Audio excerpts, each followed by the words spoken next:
Hello and welcome to Sherlock Holmes, where every story feels like a conversation over a warm cup of coffee. Today, I bring you a brand new Miss Marple mystery filled with twists, clues, and clever deductions. Make yourself comfortable and let's unravel the case together. And if you'd like, leave a quick comment and tell me where you're joining from. It's always a pleasure to know where our little detective community is tuning in. From now, let's get started. Miss Marple versus the perfect alibi. How she found the one fatal Flaw. Chapter 1. A quiet village, a loud scandal. The village of St. Mary Mead was, as always, a picture of tranquility. The morning sun filtered through the leaves of the ancient oak, trees casting dappled shadows on the cobblestone streets. Birds chirped lazily, and the faint hum of bees filled the air. But beneath the surface of this idyllic scene, a storm was brewing, one that would soon shake the village to its core. Miss Jane Marple sat in her cosy cottage, her knitting needles clicking softly as she worked on a new scarf. The rhythmic motion of her hands was soothing, but her sharp blue eyes were alert, taking in every detail of the world outside her window. She had lived in St. Mary Mead long enough to know that even the quietest villages had their secrets. The peace was shattered by the sound of hurried footsteps on the gravel path outside. Miss Marple looked up just as her neighbour, Mrs. Martha Price, burst through the garden gate, her face flushed with excitement. "Miss Marple, have you heard?" Mrs. Price gasped, clutching her hat to keep it from flying off in the breeze. Miss Marple set her knitting aside and gestured for Mrs. Price to sit. "Heard what, dear? Do calm yourself and have a cup of tea." Mrs. Price sank into the chair, fanning herself with her hand. "It's Lady Beatrice Crawley. She's dead." Miss Marple's eyebrows rose slightly, but her expression remained calm. "Dead? How dreadful! What happened?" "They're saying it was an accidental overdose," Mrs. Price said, her voice dropping to a whisper. "But you know how these things are. There's always more to it than meets the eye." Miss Marple nodded thoughtfully. Lady Beatrice Crawley had been one of the wealthiest and most influential women in the village. Her sudden death was bound to cause a stir. "Who found her?" she asked. "Mrs. Henshaw, her companion," Mrs. Price replied. "She went to wake Lady Beatrice this morning and found her, well, you can imagine. The police are there now, of course." Miss Marple's eyes gleamed with interest. "And what do the police say?" "They're calling it an accident," Mrs. Price said with a dismissive wave of her hand. "But I don't believe it for a second. Lady Beatrice was always so careful with her health. She wouldn't just take too much of something by mistake." Miss Marple sipped her tea, her mind already working through the possibilities. And who else was in the house last night? "Just Dr. Cartwright and Mr. Trent," Mrs. Price said. Dr. Cartwright was there to check on Lady Beatrice. She'd been feeling unwell lately, and Mr. Trent, her nephew, arrived unexpectedly yesterday evening. He's been staying at the inn, but last night he dined with Lady Beatrice. Miss Marple's gaze sharpened.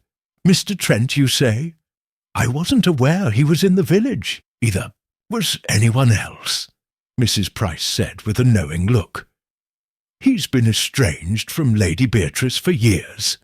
No one knows why he suddenly showed up." Miss Marple set her teacup down carefully. "How very interesting." Mrs. Price leaned forward, her eyes wide. "Do you think there's something suspicious about it, Miss Marple?" "It's too early to say. Miss Marple replied, her tone mild. "But it's always wise to keep an open mind. Accidents do happen, but so do other things." Mrs. Price nodded eagerly. "I knew you'd think so. You'll look into it, won't you?" Miss Marple smiled faintly. "I'm just an old woman with too much time on her hands. But if there's something amiss, I'm sure it will come to light." After Mrs. Price left, Miss Marple sat for a long time, her knitting forgotten.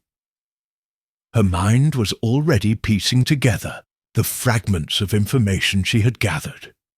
Lady Beatrice's death, the unexpected arrival of her nephew, the presence of Dr. Cartwright. It was all very curious. She stood and fetched her hat and gloves. A walk to the village would do her good, and perhaps she would learn a little more about the circumstances surrounding Lady Beatrice's death. As she stepped out into the sunshine, she felt a familiar thrill of anticipation. There was a mystery here, and Miss Marple was determined to unravel it. Chapter 2. The Perfect Alibi. The village square was unusually lively for a weekday morning. Groups of villagers clustered together, their voices hushed but animated as they discussed the shocking news of Lady Beatrice Crawley's death. Miss Marple walked briskly, her keen eyes taking in every detail. She nodded politely to familiar faces, but didn't stop to chat. Not yet. She had a purpose, and it wasn't idle gossip. Her first stop was the post office, where Mrs. Tilly, the postmistress, was always a reliable source of information. Mrs. Tilly was behind the counter, sorting through a stack of letters, but she looked up eagerly when Miss Marple entered. "Good morning, Miss Marple," Mrs. Tilly said, her voice tinged with excitement. "Terrible business about Lady Beatrice, isn't it?" "Indeed," Miss Marple replied, adjusting her gloves. "Such a sudden loss. I understand the police are calling it an accident." Mrs. Tilly leaned in, lowering her voice. "That's what they're saying, but between you and me, I'm not so sure. Lady Beatrice was always so careful about her health. She wouldn't just take too much of something by mistake." Miss Marple nodded thoughtfully. "And who was with her last night? I heard Dr. Cartwright and Mr. Trent were at the house." "That's right," Mrs. Tilly confirmed. "Dr. Cartwright was there to check on her. She'd been feeling poorly for a few days. And Mr. Trent, well, he arrived out of the blue yesterday evening. No one even knew he was in the village until he showed up at Lady Beatrice's door." "How unusual," Miss Marple murmured. "I wasn't aware they were on speaking terms." "Neither was anyone else," Mrs. Tilly said with a meaningful look. "They've been estranged for years. No one knows why he suddenly decided to visit." Miss Marple's eyes twinkled with interest. "And where is Mr. Trent staying now?" "At the inn," Mrs. Tilly replied. "He's been there since last night. The police questioned him this morning, but he claims he left Lady Beatrice's house before 10 o'clock and went straight to bed. The innkeeper confirmed he was in his room by 10:30. "How very convenient," Miss Marple said softly. "Mrs." Tilly nodded. "And Dr. Cartwright says he left the house at 9, after giving Lady Beatrice her medicine. He went straight home, and his housekeeper can vouch for him." "And Mrs. Henshaw?" Miss Marple asked. "She was in her room all night," Mrs. Tilly said. "She says she didn't hear a thing until she went to wake Lady Beatrice this morning." Miss Marple's expression was unreadable, but her mind was racing. 3 people, 3 alibis, all seemingly airtight. But Miss Marple had long since learned that the most perfect alibi often hid the most imperfect truth. She thanked Mrs. Tilly and left the post office, her steps leading her toward the village green. As she walked, she noticed Dr. Cartwright standing near the church, deep in conversation with Inspector Drew. The doctor's face was pale, and he kept running a hand through his hair. A nervous gesture Miss Marple hadn't seen in him before. She made a mental note of it. Further down the lane, she spotted Mrs. Henshaw sitting on a bench, her hands clasped tightly in her lap. The woman looked distraught, her eyes red-rimmed from crying. Miss Marple approached her gently.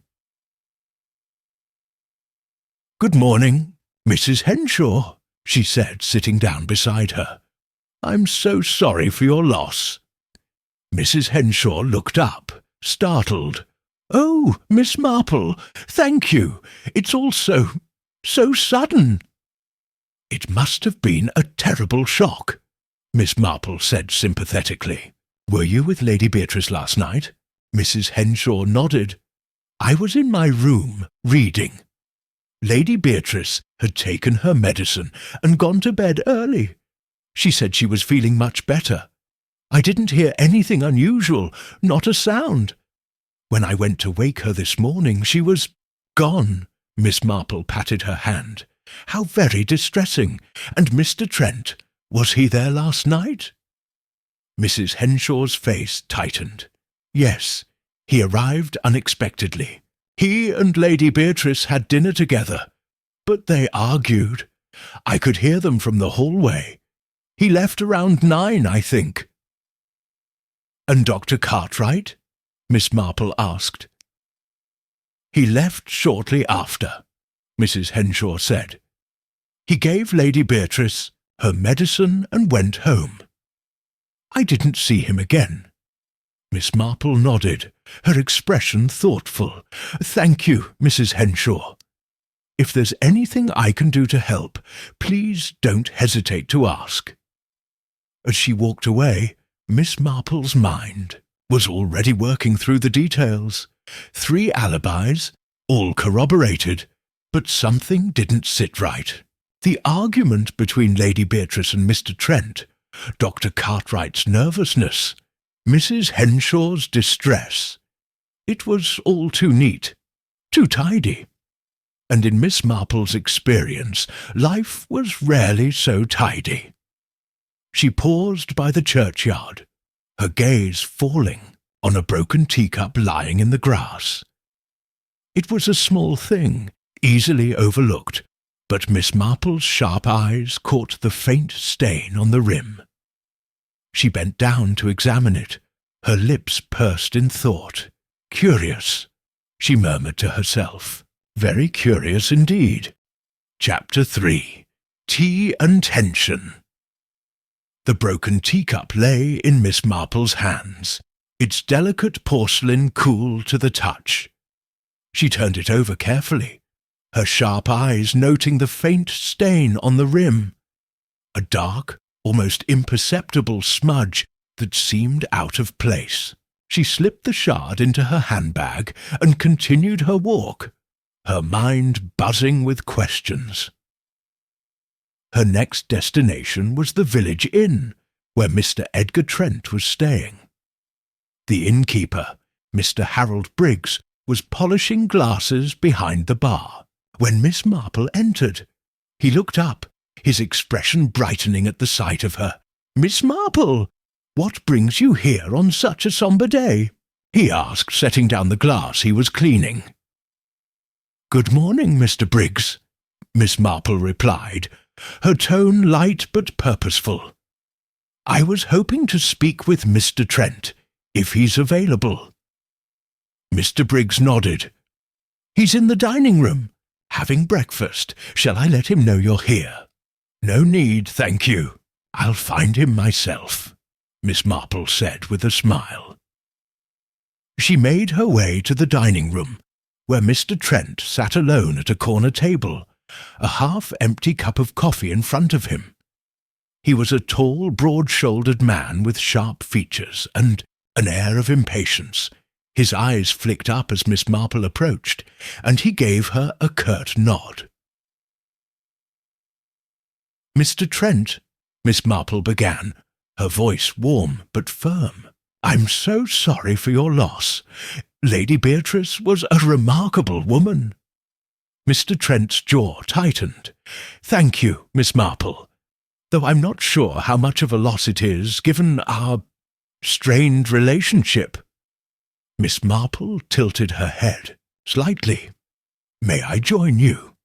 He hesitated, then gestured to the chair across from him. "If you must." Miss Marple sat down, folding her hands neatly on the table.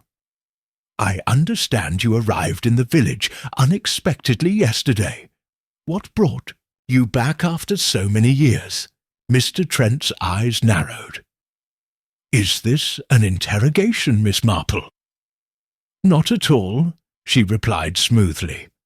"I'm merely curious. Lady Beatrice was a pillar of this community, and her passing has left many of us with questions." He sighed, leaning back in his chair. "Fine. I came because I received a letter from her. She said she wanted to discuss something important, something about the family estate. I thought it was time to clear the air. And did you?" Miss Marple asked. "No," he said curtly. "We argued. She was as stubborn as ever, refusing to see reason. I left around 9 and came straight here. End of story." Miss Marple's gaze didn't waver. "And what was the argument about?" Mr. Trent's fingers drummed on the table. "Money, of course. It's always about money with her. She accused me of mismanaging my inheritance, and I told her she had no right to judge me. It wasn't a pleasant conversation." Miss Marple nodded sympathetically. "Family disputes rarely are. Did you notice anything unusual while you were at the house? Anything out of place?" He frowned. "Not that I recall. Why?" "Just curious," Miss Marple said, rising from her chair. "Thank you for your time, Mr. Trent. I hope you find some peace during this difficult time."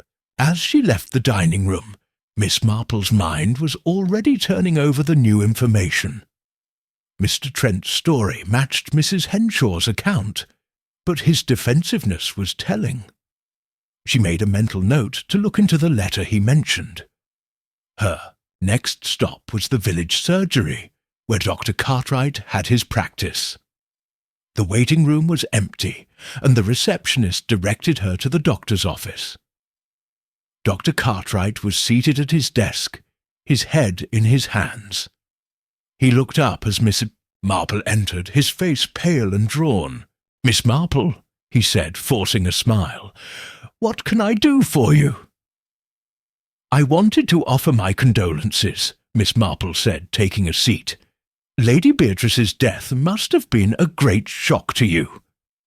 Dr. Cartwright sighed heavily. "It was. She was a dear friend as well as a patient.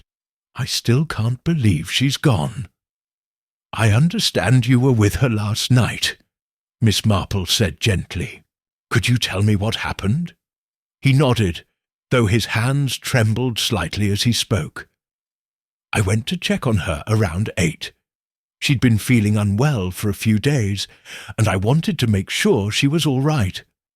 I gave her medicine and stayed for a cup of tea. She seemed in good spirits, though she was tired.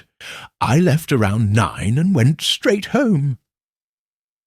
Miss Marple's eyes flicked to the teacup on his desk.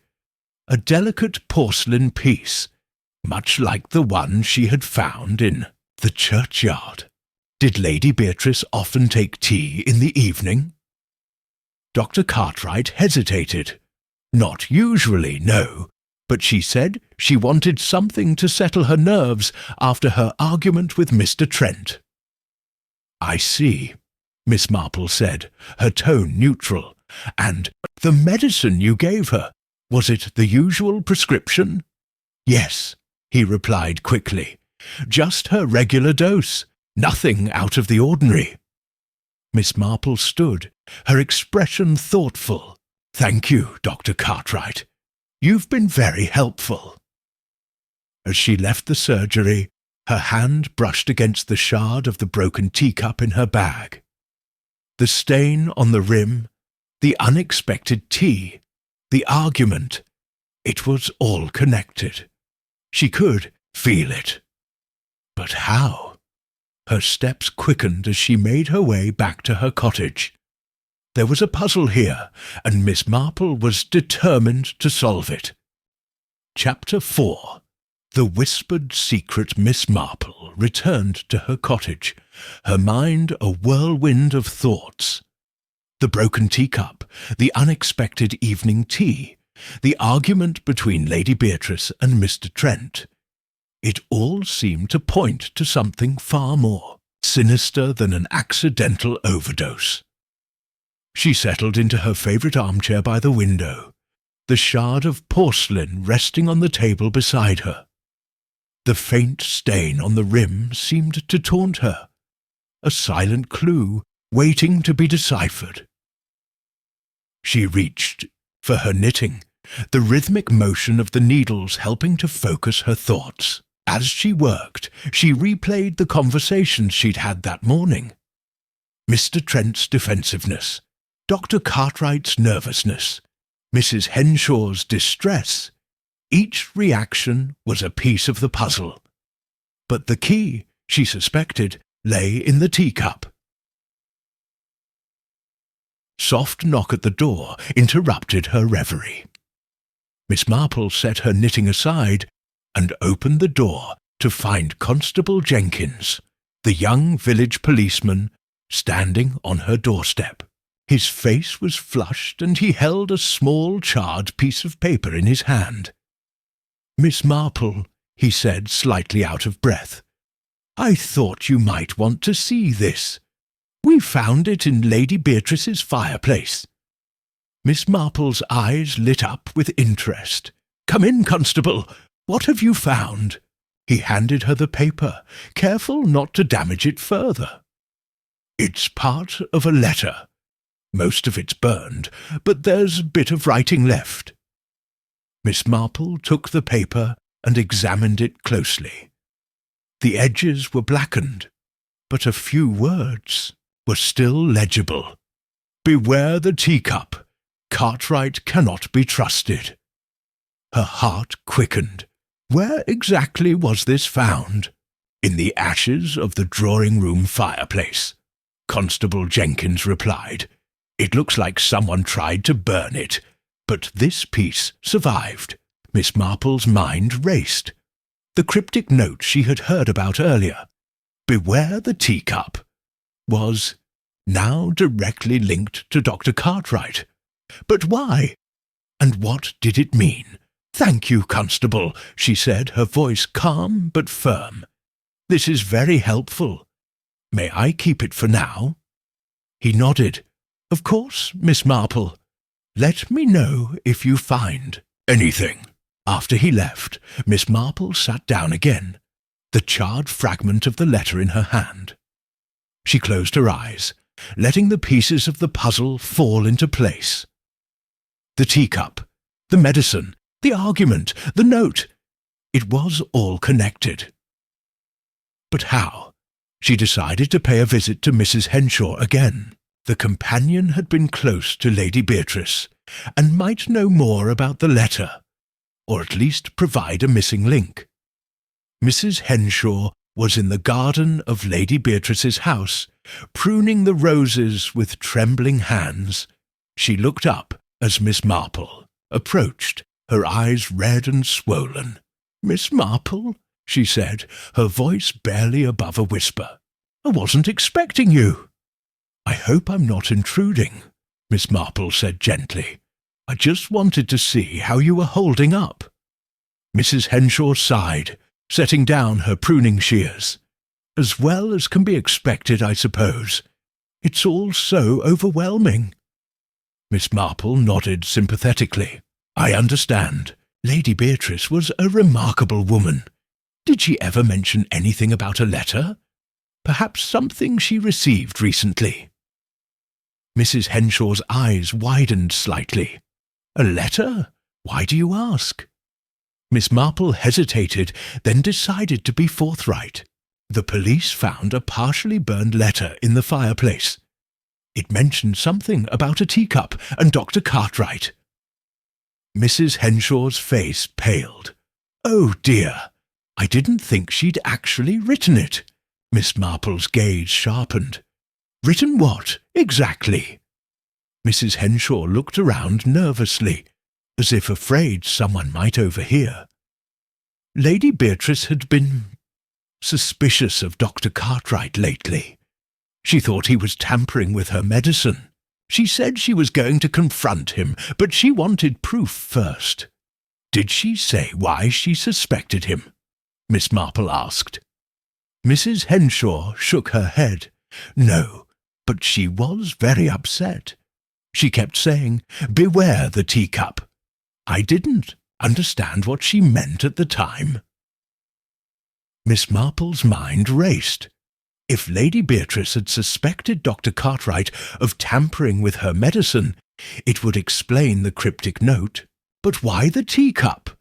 And how did it all connect to her death? Did Lady Beatrice have any enemies? Miss Marple asked. Anyone who might have wanted to harm her? Mrs. Henshaw hesitated. Not that I know of. But Mr. Trent, he was always angry with her. And Dr. Cartwright, well, if she was right about him. Miss Marple nodded. Thank you, Mrs. Henshaw. You've been very helpful. As she left the garden, Miss Marple's thoughts were clearer, but no less urgent. The teacup was the key, she was sure of it. But to uncover the truth, she would need to examine it more closely. Chapter 5. The Hidden Letter. Miss Marple returned to her cottage, the broken teacup now the centrepiece of her investigation. She placed it carefully on her kitchen table, the faint stain on the rim catching the light. Her mind was a whirlwind of possibilities, but one thing was clear. The teacup was more than just a piece of broken porcelain. It was a clue, a silent witness to whatever had transpired in Lady Beatrice's drawing room the night of her death. She fetched a magnifying glass from her sewing kit and examined the shard closely. The stain was irregular, darker in some spots than others, and there was a faint, almost imperceptible residue along the edge. Miss Marple's lips pursed in thought. She needed to confirm her suspicions, but she would require help. She reached for the telephone and dialed the number for Dr. Hayward, the village's retired physician and an old friend. After a brief conversation, he agreed to come over and examine the teacup. While she waited, Miss Marple turned her attention to the charred fragment of the letter Constable Jenkins had given her. The words, "Beware the teacup. Cartwright cannot be trusted," echoed in her mind. What had Lady Beatrice discovered about Dr. Cartwright? And why had she felt the need to write it down, only to burn it? Dr. Hayward arrived within the hour, his kind eyes twinkling behind his spectacles. "Miss Marple," he said warmly, "what have you got for me?" She led him to the kitchen table and handed him the magnifying glass. "I need your expertise, Doctor. This teacup was found near Lady Beatrice's house. I believe it may have been used to administer something untoward." Dr. Hayward's expression grew serious as he examined the shard. He sniffed it carefully, then frowned. "There's a faint odour here, bitter almonds. That's unusual for a teacup." Miss Marple's eyes narrowed. "Bitter almonds? Could it be arsenic?" Dr. Hayward nodded slowly. "It's possible. Arsenic has a distinct smell. though it's often masked by other substances. If this teacup was used to poison someone, the residue would be minimal but detectable. Miss Marple's heart quickened. This was the confirmation she needed. Thank you, Doctor. This is most helpful.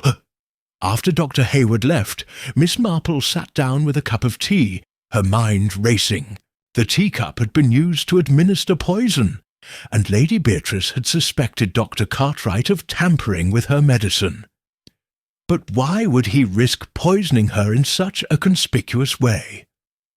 And what role did Mr. Trent play in all of this? She decided to pay a visit to Mr. Trent at the inn. If anyone had a motive to harm Lady Beatrice, it was her estranged nephew. Mr. Trent was in the inn's lounge, nursing a glass of whisky. He looked up as Miss Marple approached, his expression wary. "Miss Marple," he said, his tone guarded. "What brings you here?" "I wanted to ask you a few more questions, if you don't mind," Miss Marple said, sitting down across from him. About Lady Beatrice." Mr. Trent sighed, running a hand through his hair. "I've already told you everything I know. We argued, I left, and that's the end of it." "I understand," Miss Marple said gently. "But I'm curious about your relationship with Lady Beatrice. Why were you estranged for so many years?" He hesitated, then shrugged. "Money. It's always about money. She thought I was irresponsible, wasting my inheritance. I thought she was controlling and judgmental.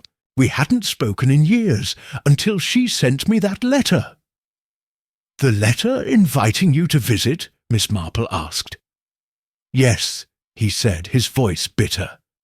"She said she wanted to discuss the family estate. I thought she was finally ready to make amends. But when I got here, she just wanted to lecture me again."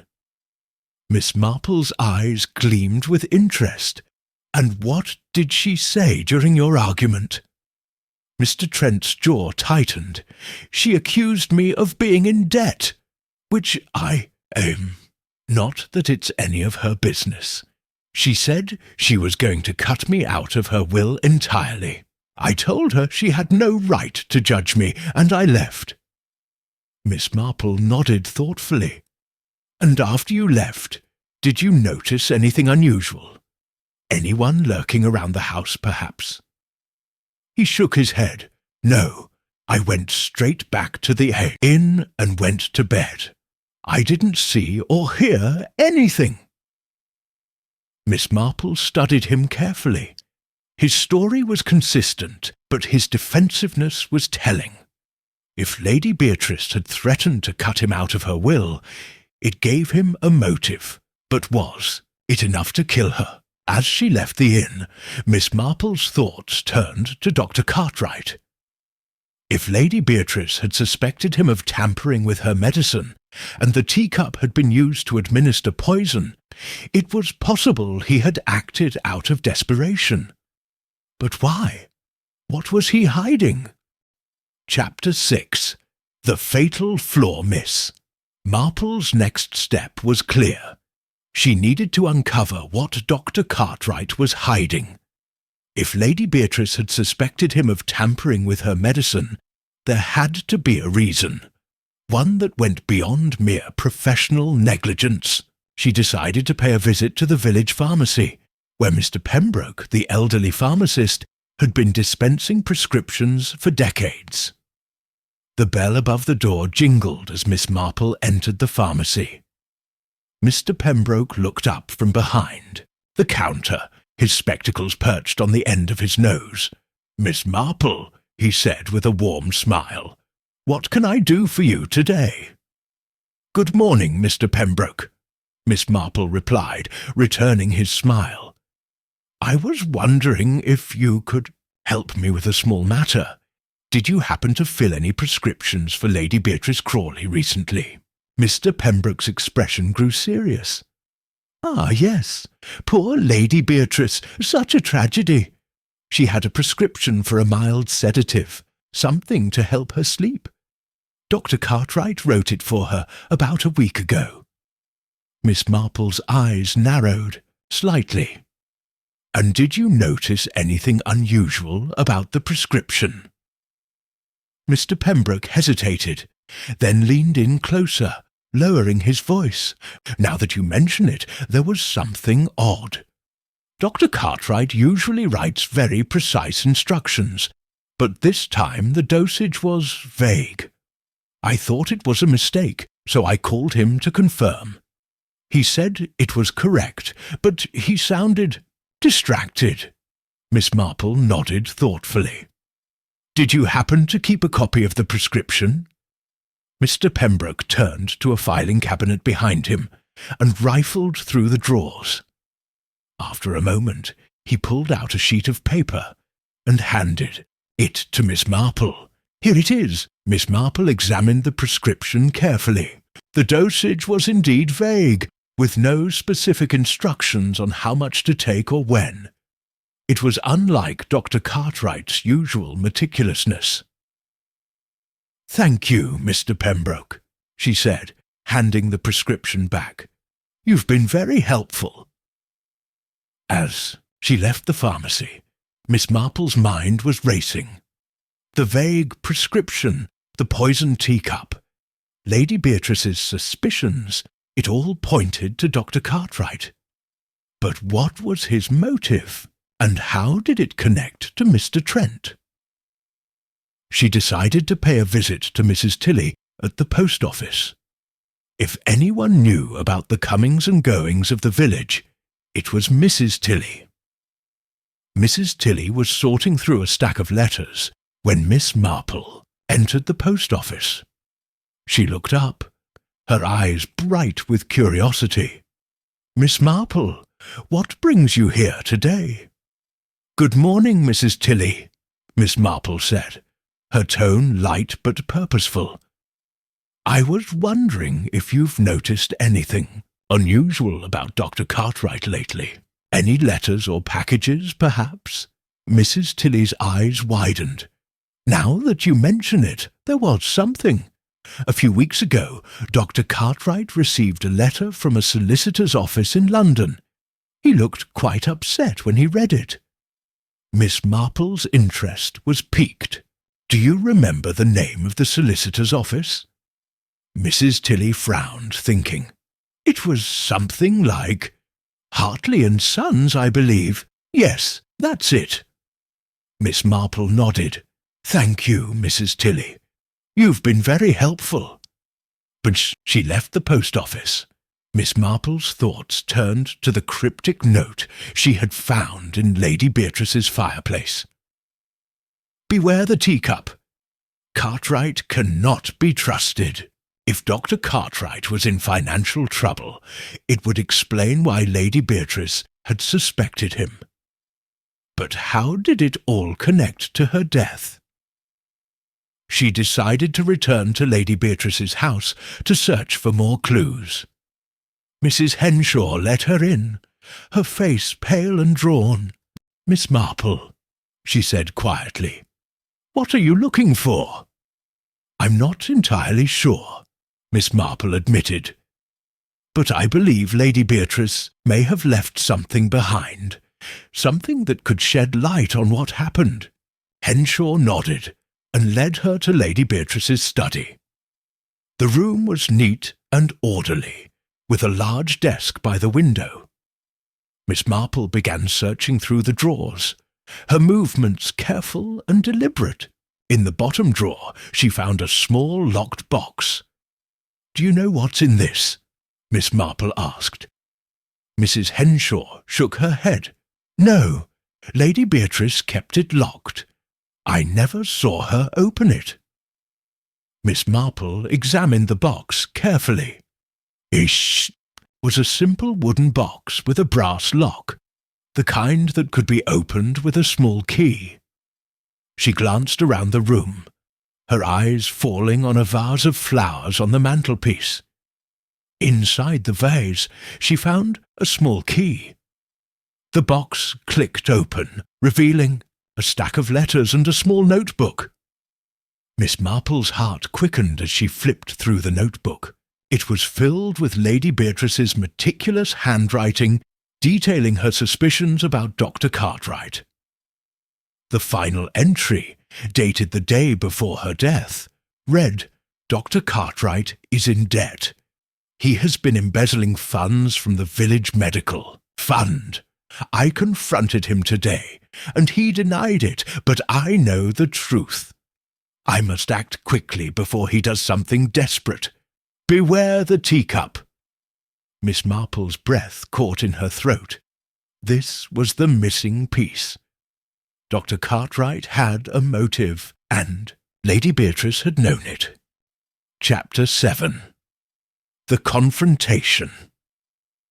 Miss Marple sat in her cottage, Lady Beatrice's notebook open on her lap. The final entry confirmed her suspicions. Dr. Cartwright had been embezzling funds from the village medical fund, and Lady Beatrice had discovered his secret. But how had he silenced her? The teacup was the key. Miss Marple was sure of it.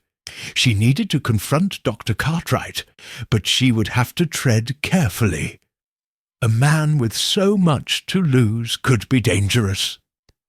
She decided to enlist the help of Inspector Drew, the local police inspector.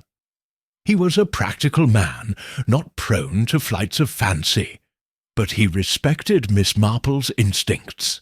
She telephoned him and arranged to meet at Lady Beatrice's house, where the evidence could speak for itself. When Miss Marple arrived, Inspector Drew was already there, his expression a mix of curiosity and scepticism. "Miss Marple," he said, tipping his hat, "what's this about?" "I believe I've uncovered the truth about Lady Beatrice's death," Miss Marple replied, her voice calm but firm. "But I'll need your help to confirm it." She led him to the drawing-room, where the broken teacup lay on the table, alongside Lady Beatrice's notebook. Inspector Drew frowned as he picked up the notebook and flipped through the pages. "This is serious," he said, his tone grave. "If Dr. Cartwright was embezzling funds, he had a motive to silence Lady Beatrice." "Exactly," Miss Marple said. "And I believe he used this teacup to administer the poison." Inspector Drew examined the teacup carefully. "But how? Wouldn't Lady Beatrice have noticed something was wrong?" Miss Marple shook her head. "Not if the poison was tasteless and odourless, like arsenic. And if it was mixed with her medicine, she might not have suspected a thing." Inspector Drew's eyes narrowed. "We'll need to question Dr. Cartwright, but we'll need more than circumstantial evidence to make an arrest." Miss Marple nodded. "I understand. That's why I suggest we set a trap. Dr. Cartwright arrived at Lady Beatrice's house later that afternoon, summoned by a message from Miss Marple. He looked uneasy as he entered the drawing-room, his eyes darting to the broken teacup on the table. "Miss Marple," he said, forcing a smile. "What's this about?" "Please, sit down," Miss Marple said, gesturing to a chair. "There's something we need to discuss." Dr. Cartwright hesitated, then sat down, his hands clasped tightly in his lap. Miss Marple noticed the faint tremor in his fingers. "We've been going through Lady Beatrice's belongings," Miss Marple began, her tone gentle but firm, "and we found something quite interesting." She handed him the notebook, opened to the final entry. Dr. Cartwright's face paled as he read the words. "This is nonsense," he said, his voice shaking. "Lady Beatrice was mistaken. I would never." "Then how do you explain this?" Miss Marple interrupted, holding up the broken teacup. "We found traces of arsenic on the rim, the same arsenic that was in Lady Beatrice's medicine." Dr. Cartwright's eyes widened in panic. "I don't know what you're talking about. I didn't—" "Dr. Cartwright," Inspector Drew said, stepping forward. "We have enough evidence to charge you with embezzlement and suspicion of murder. But if you cooperate, it will go easier for you." Dr. Cartwright slumped in his chair, his face ashen. "It was an accident," he whispered. "I never meant to kill her." Miss Marple's gaze was steady. "Then tell us what happened." Dr. Cartwright took a deep breath, his hands trembling. "Lady Beatrice discovered the missing funds. She threatened to expose me unless I repaid the money. But I didn't have it. I was desperate. I thought if I could silence her just for a little while, I could find a way to fix things." "So you poisoned her," Inspector Drew said, his voice hard. Dr. Cartwright nodded, tears streaming down his face. "I added arsenic to her medicine. I thought it would look like an accidental overdose. But when she drank the tea, she noticed something was wrong. She dropped the cup and it broke. I didn't know what to do, so I left." Miss Marple's expression was one of quiet sorrow. "And the note? Beware the teacup." Dr. Cartwright shook his head. "I don't know anything about that. Lady Beatrice must have written it after I left." Inspector Drew stepped forward, placing a hand on Dr. Cartwright's shoulder. "You'll need to come with me, Doctor." As Dr. Cartwright was led away, Miss Marple sat down, her mind racing. The case was solved, but there was still one piece of the puzzle missing. Mr. Trent. What was his role in all of this? Chapter 8. The Final Reveal. With Dr. Cartwright in custody, Miss Marple felt a sense of relief, but not closure. There was still the matter of Mr. Edgar Trent and his unexpected arrival in St. Mary Mead. Lady Beatrice's estranged nephew had been a shadowy figure throughout the investigation, his motives unclear and his alibi shaky. Miss Marple decided it was time to confront him directly. She found Mr. Trent at the inn, sitting in the same corner of the lounge where she had spoken to him before. He looked up as she approached, his expression wary but defiant. "Miss Marple," he said, his tone cool. "Back for more questions?" "Just one or two," Miss Marple replied, sitting down across from him. "I've been thinking about your argument with Lady Beatrice. You said she accused you of being in debt and threatened to cut you out of her will. Is that correct?" Mr. Trent's jaw tightened. "Yes. What of it?" Miss Marple's gaze was steady. "I couldn't help but wonder why Lady Beatrice would suddenly decide to disinherit you after so many years of estrangement. Unless, of course, she had discovered something about you, something that made her reconsider." Mr. Trent's eyes narrowed. "What are you implying?" Miss Marple leaned forward slightly, her voice calm but firm. "I'm implying that you knew about Dr. Cartwright's embezzlement. In fact, I believe you were blackmailing him." Mr. Trent's face went pale, but he quickly recovered, forcing a laugh. "That's absurd. Why would I blackmail Dr. Cartwright?" "Because you needed money," Miss Marple said simply. "You're in debt, Mr. Trent, desperate enough to do whatever it takes to get your hands on Lady Beatrice's fortune. When you heard about Dr. Cartwright's financial troubles, you saw an opportunity. You threatened to expose him unless he paid you." Mr. Trent's hands clenched into fists, but he said nothing. Miss Marple continued, her tone gentle but relentless. "But Dr. Cartwright didn't have the money, so you suggested another solution." If Lady Beatrice were out of the way, you would inherit her estate, and Dr. Cartwright's secret would be safe. You even provided the arsenic, didn't you?" Mr. Trent's face twisted in anger. "You can't prove any of this." "Perhaps not," Miss Marple admitted, "but I don't need to. Dr. Cartwright has already confessed, and once the police start digging into your finances, they'll find the evidence they need."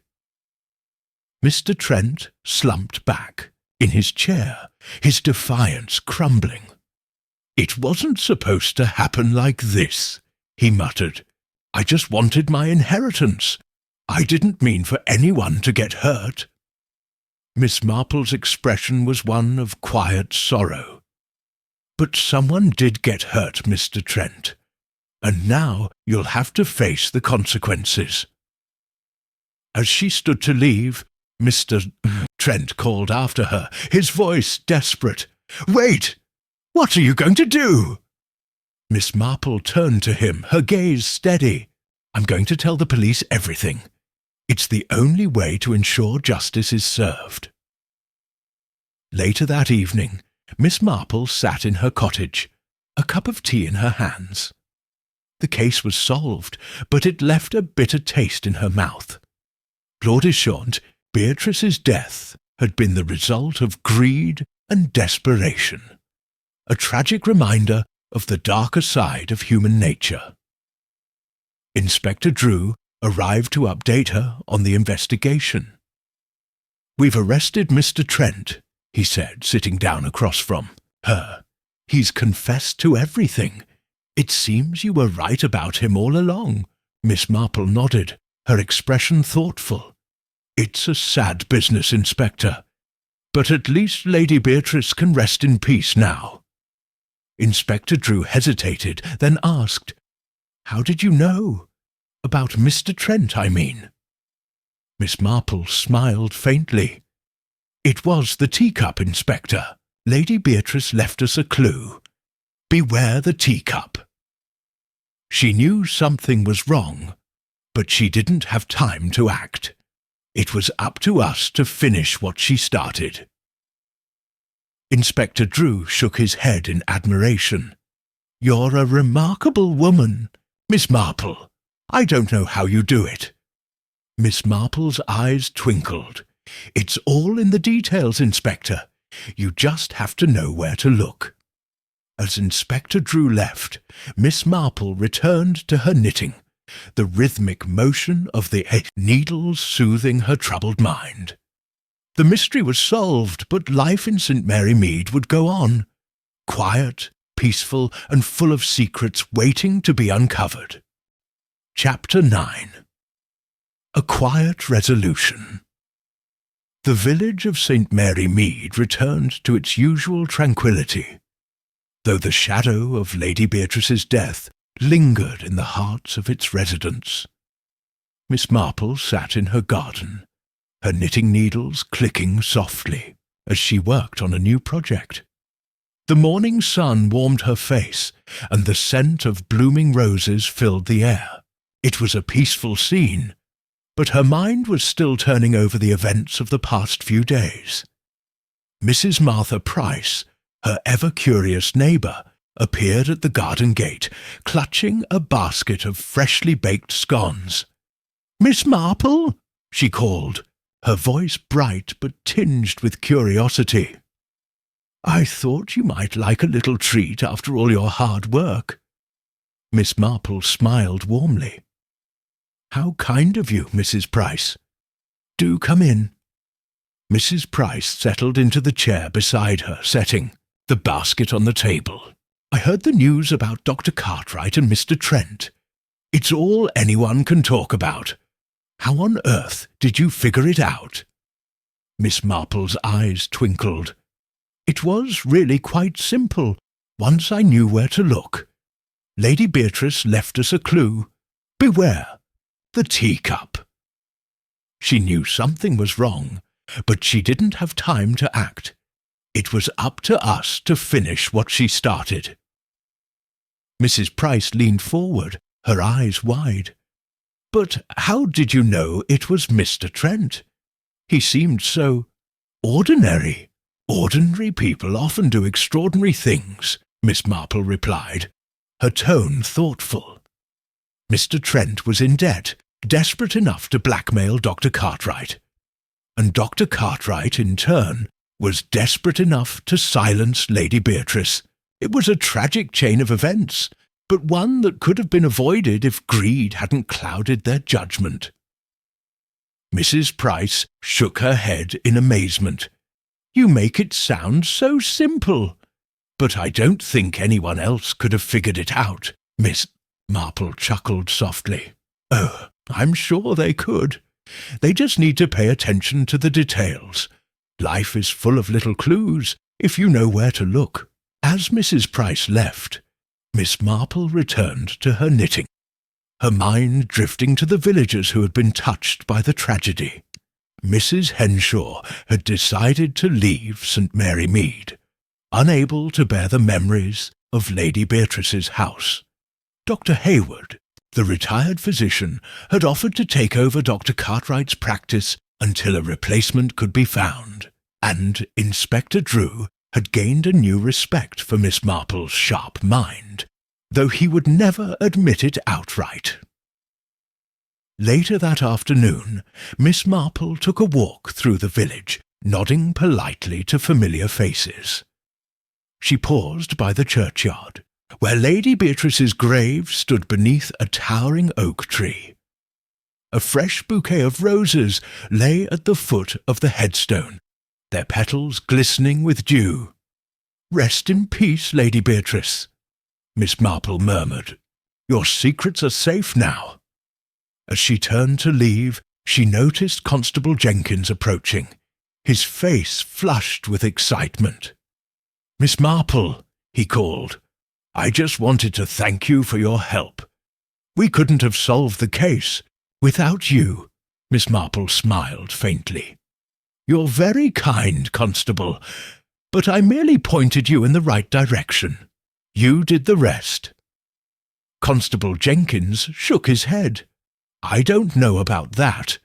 You've got a real talent for this sort of thing. Maybe you should consider becoming a detective." Miss Marple laughed softly. "Oh, I think I'm quite content where I am. But thank you, Constable. It's always a pleasure to help."